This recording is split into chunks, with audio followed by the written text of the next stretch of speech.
भारताच्या इतिहासामध्ये असे बरेच वीर आहेत जे इतिहासाच्या पुस्तकामध्ये कधीच आले नाहीत, पण त्यांचं नाव भारतात कमी आणि परदेशात जास्त घेतलं जातं। त्यातलंच एक नाव म्हणजे द्वारकानाथ कोटणीस।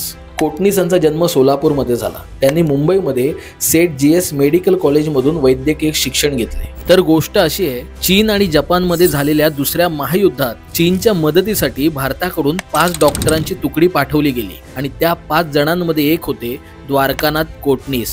जवळजवळ 3.5 वर्ष कोटणीसांनी चीनच्या वेगवेगळ्या ठिकाणी चीनी सैनिकांवर उपचार केले। ह्या सगळ्यामुळे चीनमध्ये त्यांना नॅशनल हिरो म्हणून सन्मानित केले गेले। चीनमध्ये कोटणीस यांची समाधी सुद्धा आहे, जिथे राष्ट्रपतींपासून सामान्य लोकांपर्यंत सर्वजण नतमस्तक होतात। त्याचबरोबर चीनमध्ये कोटणीस यांचं नाव शाळा आणि संग्रहालयांना सुद्धा दिलेलं आहे। द्वारकानाथ कोटणीस यांचं निधन 9 डिसेंबर 1942 साली चीनमध्ये झालं। यांच्या जीवनावर आधारित डॉक्टर कोटणीस की अमर कहाणी हा हिंदी चित्रपट व्ही शांताराम यांनी दिग्दर्शित केलाय। ह्या महान माणसाबद्दल तुम्हाला माहिती कशी वाटली नक्की कमेंट करा आणि माहिती आवडली असेल तर संवाद सेतूला नक्की फॉलो करा।